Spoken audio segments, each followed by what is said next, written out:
My husband left me 10 years ago. And get this, I had a son with him. My son was my everything.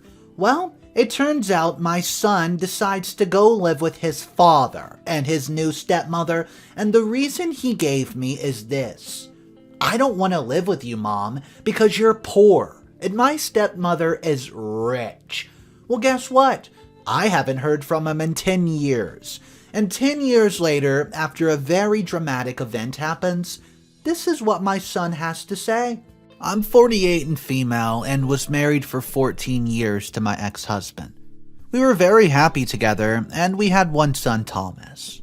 I was a stay-at-home mother to our son when he was younger, and when he started going to school, I began picking up shifts at the grocery store. This was mostly just to pass the time, and my husband was the one who supported the family financially. Well, I kept the home tidy and cooked for everybody. But as time went on, I began to feel more and more unfulfilled with my life. I loved my family, but I felt like I wasn't doing enough for myself. So one day, I decided to take a chance and enroll back in college to finish my degree. It was scary at first, but I quickly fell in love with learning and the challenge that came with it. My husband was supportive of it at first, but as I started to spend more time studying and less time at home, he became distant. We started arguing more and more until one day he finally told me that he had found someone else. My husband asked me for a divorce. I was completely blindsided by this, as I have not even known that he wasn't even unhappy. Well, I thought that he just didn't like me being gone so much. Not that the way he was going behind my back was someone else. I begged him not to leave me and our son, but then I discovered that the person he had been cheating on me for the past 5 years with, a friend from college, Kirsten. The news was absolutely heart-wrenching. My husband and I had met in college. We were in the same major, and Kirsten was a close friend to both of us. She was a typical rich girl, and her family was old money. They told her that she needed to get an education or they would just write her out of the will. She chose the first thing that she saw and ended up in our class. She never worked very hard. This was just a means to an end for her. But she was a nice girl. We became very close, and she met my ex-husband through me. She was a pretty typical rich girl, kind of an airhead, but hey, I liked her. In our last year of college, I ended up falling pregnant with my son. My ex and I decided that it would be best for me to drop out of school to take care of him. And we got married a year after he was born. That's why I had to rely on my husband to keep us afloat. I had no qualifications. I was devastated to say the least. My almost perfect little world had just come crashing down, and I didn't know what to do. The divorce took a really long time to get finalized. There was a lot of legal stuff going on that had been taken care of. It took 2 years for everything to say an end, and by then, we had to worry about the custody of our son. I'll admit that I must have been a little naive to just assume that my son would want to live with me. I mean, kids always choose their mother, right? I was basically the one who had raised him after all, and while my husband was at work.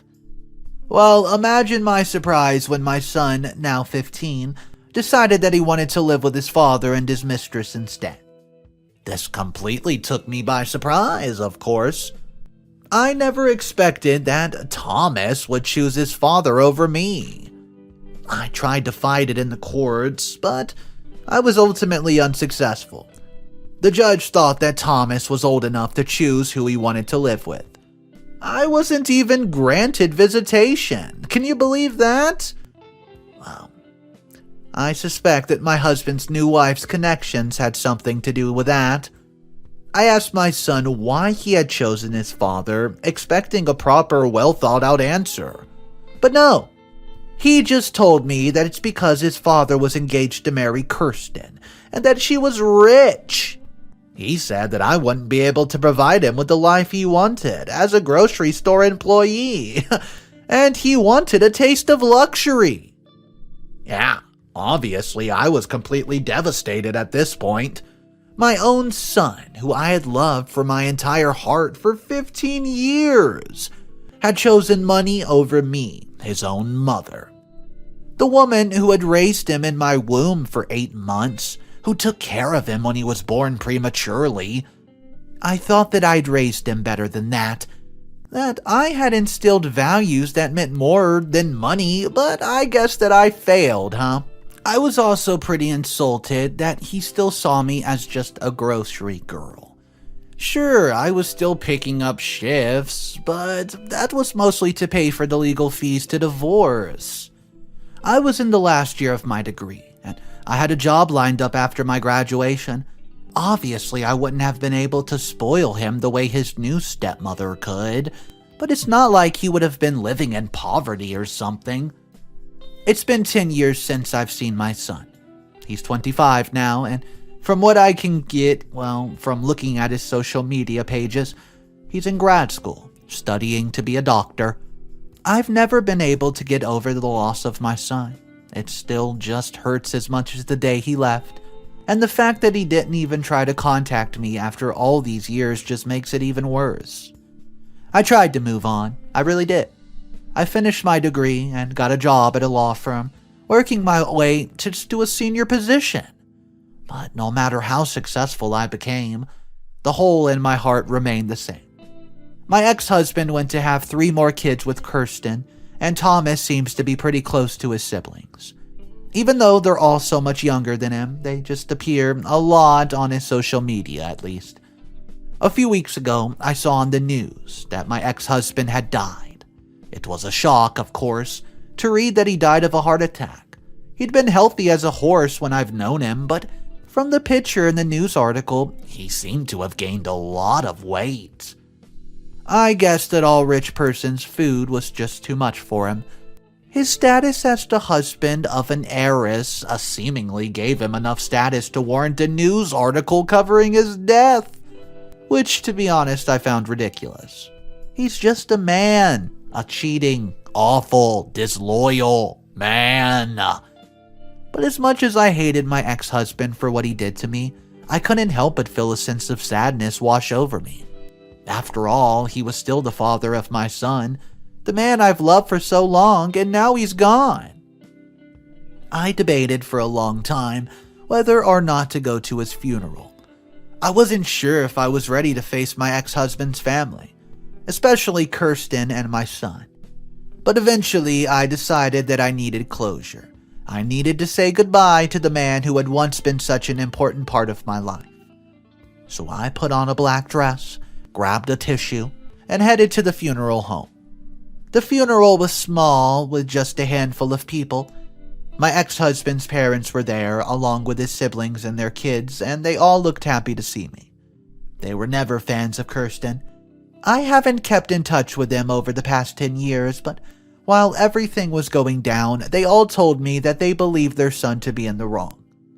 Kirsten was there too, of course, dressed in a designer gown that probably cost more than my car.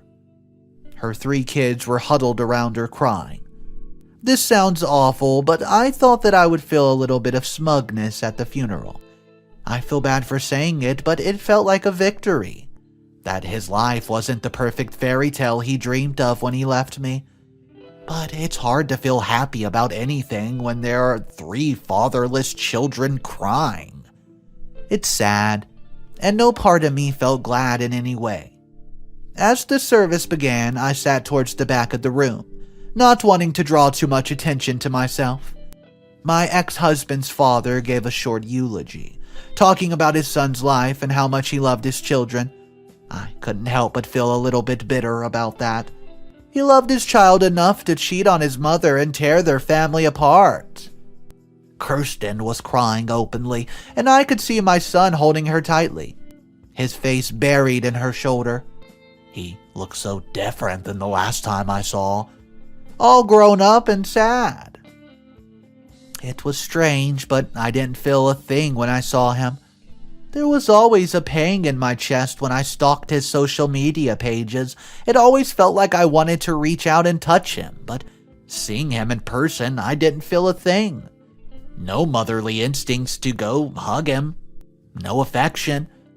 I didn't feel angry or anything, just numb.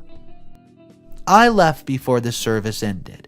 I had seen enough, and yeah, my son was healthy, though miserable. He was close enough to his stepmother to cry on her shoulder during his father's funeral.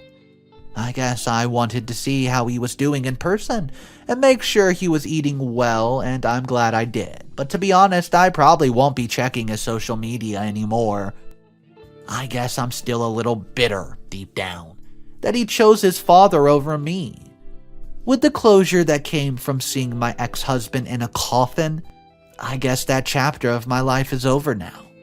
It probably makes me a bad mother, and it hurts to say it here, where anyone can read it, but I don't want anything to do with my son anymore. I never wanted to be a mother.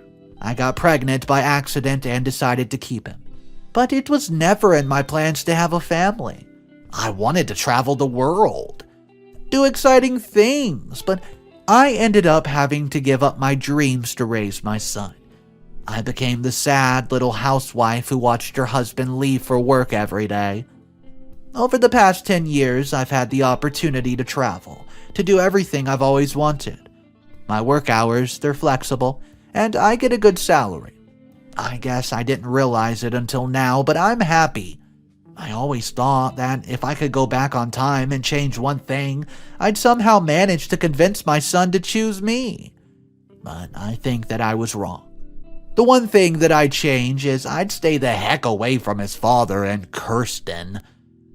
It's been a weird couple of weeks. My ex died, I realized that I don't love my son anymore, and I've realized that I've been happier the past 10 years as a single woman than I've ever as a mother and wife. I know that this post probably isn't going to make me popular among the parents here. There's kind of a taboo about being honest about your feeling for your kids. You have anything except unconditional love, and you end up being crucified by people who are too scared to admit that they feel the same. This isn't even an "Am I the a-hole" post. I know that I'm an a-hole. I should be feeling grief right now. I should be feeling broken up that my son lost his father. But I'm not. I'm not happy or anything. That would be psychotic. I'm just empty. Thanks for reading, I guess. If you finished reading this entire thing and you're just about to write an angry response about what a crappy mother I am, please keep it to yourself. I think I've realized that by now. Thank you very much.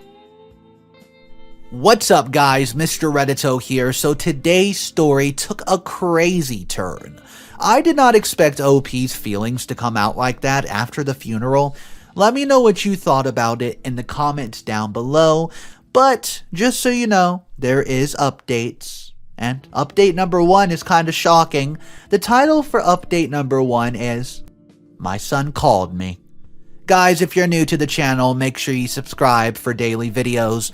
It really does help support me if you subscribe to the channel, so thank you for that. And let's see why the son just called OP. Update number 1. My son called. Imagine my surprise when I was packing for a vacation.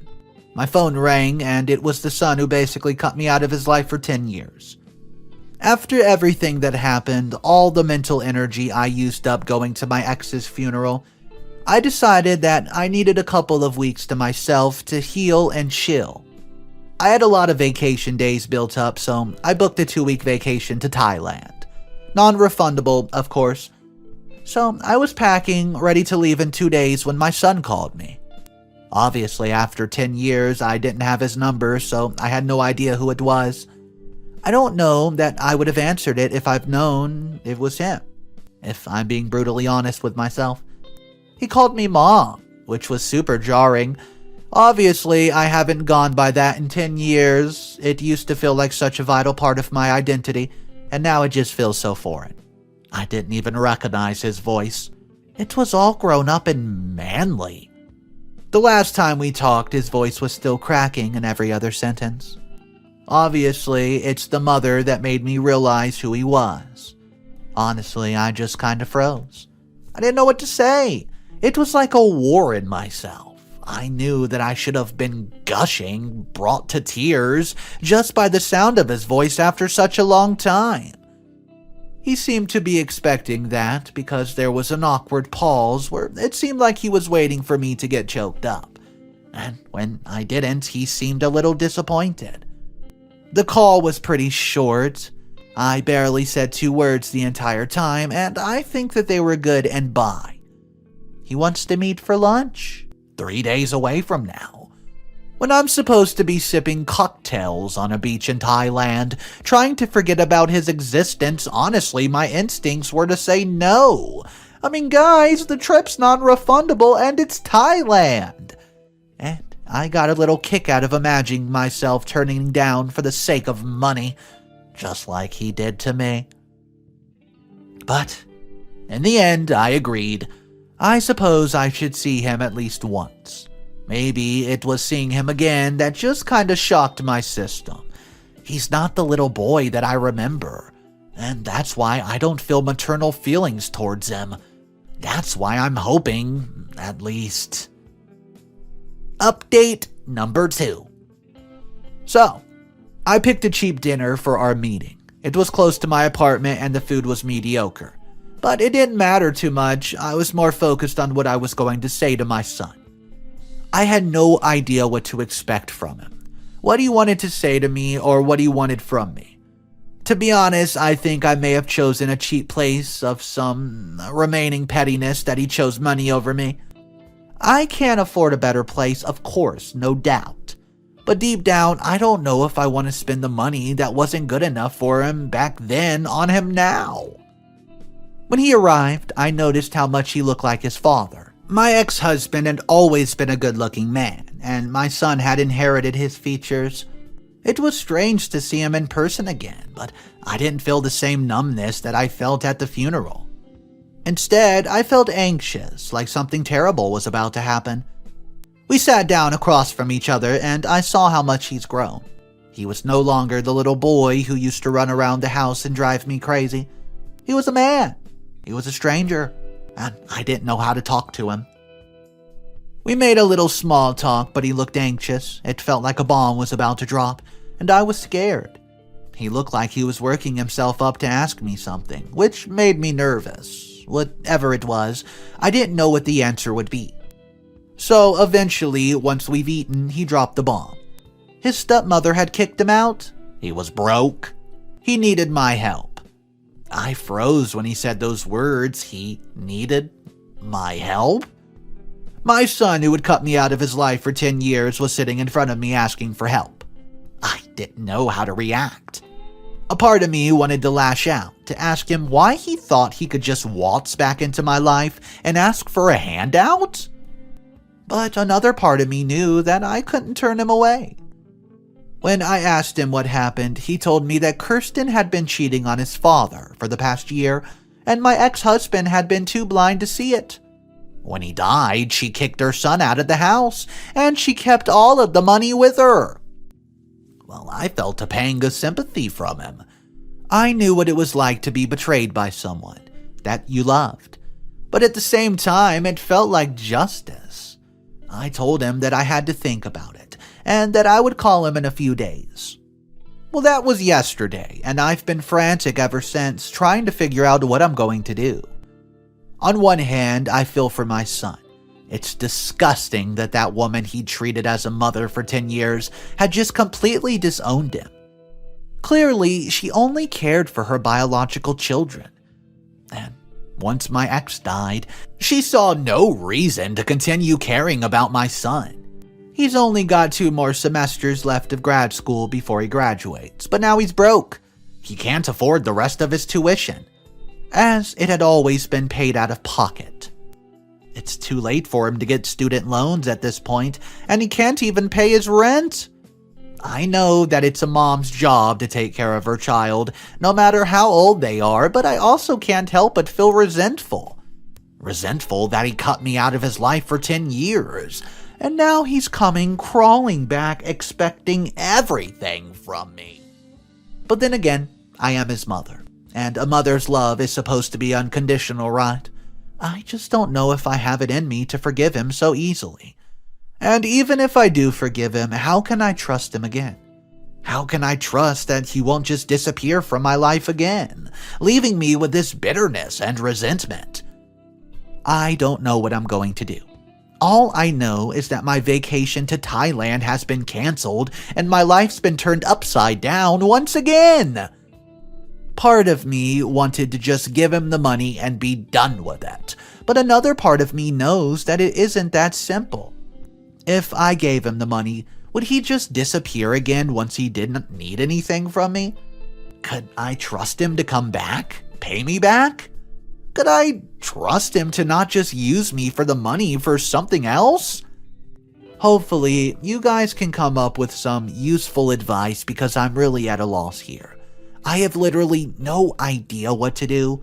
Do I just give him the money and hope he gets out of my life? Do I want him to get out of my life, or do I want to rekindle our relationship? I'm so confused. I have to call him back in a few days, and I have no idea what I'm even going to say. Update number 3. I'm not helping him. As much as it pains me to say, I can't bring myself to give him the money. I know it's cruel, but I just can't do it. I've thought about it every way I can, but I keep coming back to the same conclusion. If I just give him the money, then it's not going to solve anything. It just is going to make things worse. I'll be out of the money and just think that he can do anything to it without even having any consequences. He gave up his right to ask me for help the day he decided to choose his father over me. He can't just expect me to pick up the pieces after him when that decision comes to bite him in the butt. I called him back yesterday to tell him that I would not be able to help him, and he was devastated. He begged me to reconsider, and I could hear the desperation in his voice. The pain he was clearly feeling did not affect me in the slightest. I keep saying that this is mother's job to help their kids no matter what, and I keep doing the opposite. I know that. It's just that everything that I feel I should do and everything that I want to do is contrary to each other. A lot of you have been getting irritated with me for the fact that I keep flip-a-flopping between what I want to do and what I should do, but I can't help it. This isn't just some juicy post to me the way it is for you. This is my life, and it feels like it's all crumbling. When I called my son, he tried to use guilt just to make me do what he wanted, something that reminds me a lot of his father. He said that he was going to be homeless, that he'd have to drop out of school completely, and that he has no future now. He even said that he'd probably get addicted to drugs, and that it would be my fault if he became a junkie. To be honest, this was kind of a nail in the coffin for him. I decided not to help him at that point, but I wasn't 100%. There was still a small part of me that could have been convinced to change my mind. Unfortunately for him, that was gone as soon as he started trying to manipulate me. Maybe if he had been a better son, if he had loved me as he should have, maybe then I would have been susceptible to it. But I'm not. It took a lot of therapy for me to be able to get over everything that's happened 10 years ago. And while doing that therapy, I began to actually feel my own self-worth. I realized that I'm more than just a housewife or a mother. I'm a human being. I don't deserve to be used as a personal ATM machine by someone who thought of me as their last option. The thing is, he doesn't even have a job and hasn't even tried to find one from what I've seen. He went straight from his stepmother to me. He's never had to work his way through college the way I did, both times. He could pick up shifts at the grocery store like I did to pay for his rent. He could transfer to a community college or something. Instead of actually trying to support himself, he just tried to latch on to me. The son I raised was a hard worker. He wasn't selfish, and he didn't use people for their money. He was a good boy. I don't know if it was the wealth he had in the past decade, or if maybe he was always like that and I just never noticed. But that's not the son that I know. I don't want anything to do with whoever the person is who's trying to manipulate me on the phone. and I sure as hell won't be giving him any money. Update number 4. Hey guys, it's been a few weeks since I told my son that I'm not giving him any money, and I have to admit, I feel a strange sense of relief. It's like a weight's been lifted off my shoulders and I can finally breathe again. Of course, that doesn't mean that everything is all sunshine and rainbows. My son's been calling me nonstop, every day, begging me to change my mind, and it's starting to wear and tear on me. I know he's struggling, but I can't just give in and enable his behavior. I've worked too hard to get where I am, and I won't let anyone take that away from me. I've also been avoiding social media as I know he's been posting about me, trying to make me look like the bad guy. It's weird. I used to spend my nights looking at his social media pages just so that I could catch a glimpse into the person he grew into. But now I avoid them like a plague. It's not even the fact that he's been bad-mouthing me. I couldn't care less about that. It's that I genuinely have no desire to know how he's doing. The only reason I know that he's been posting about me is that my ex-sister-in-law called to give me a heads up, which I really do appreciate. The funny thing is, I don't think that he's been bad-mouthing his stepmother, the one who actually abandoned him.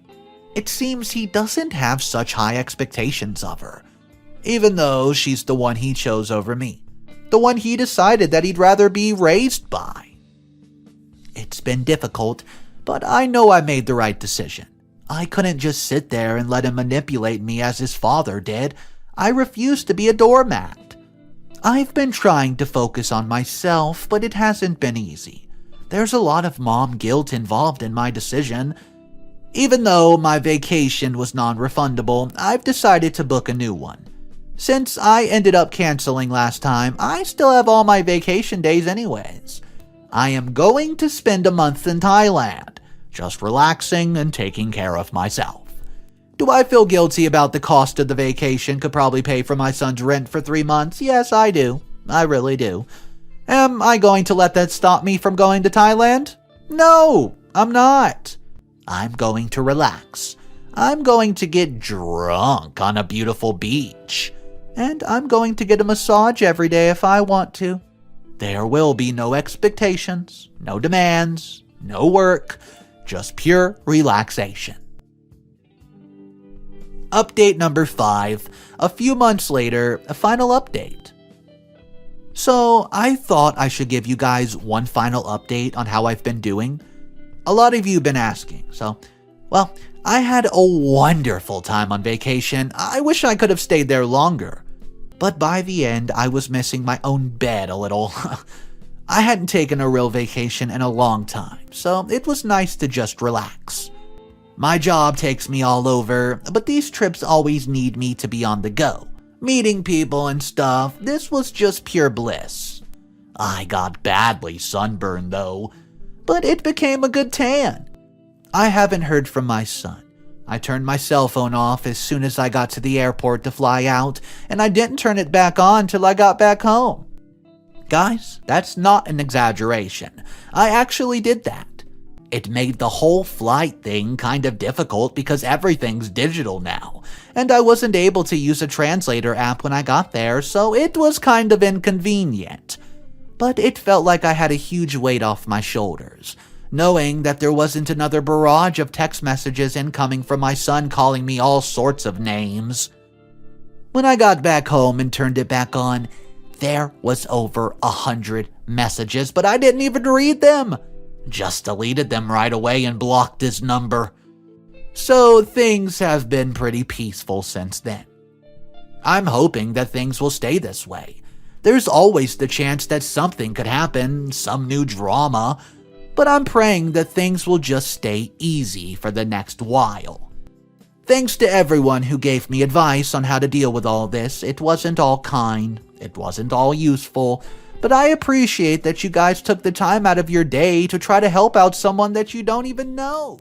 Alright guys, to me, I don't think OP did anything wrong. It seemed like the son was very vindictive, and just a bad toxic person. Yeah, I know that his father died and his parents split up at a young age and he had to choose between which one to go to, but to me it just seemed like the only reason he contacted his mother all those years later was to reach out to her for money, because his stepmother turned against him. Well, he turned against his mother all those years back. If you guys don't agree with me, that's totally cool. Just drop your comments down below and let's talk about it. And if you're new to the channel, the best way to support me is so simple. Just click that subscribe button and it helps me out tremendously. Guys, I post every single day, so if you're into this type of content and you like the animated stories, make sure you subscribe for daily videos. Have a fantastic day, and I'll see you guys tomorrow. And remember, it's cool to be kind. Oh, peace.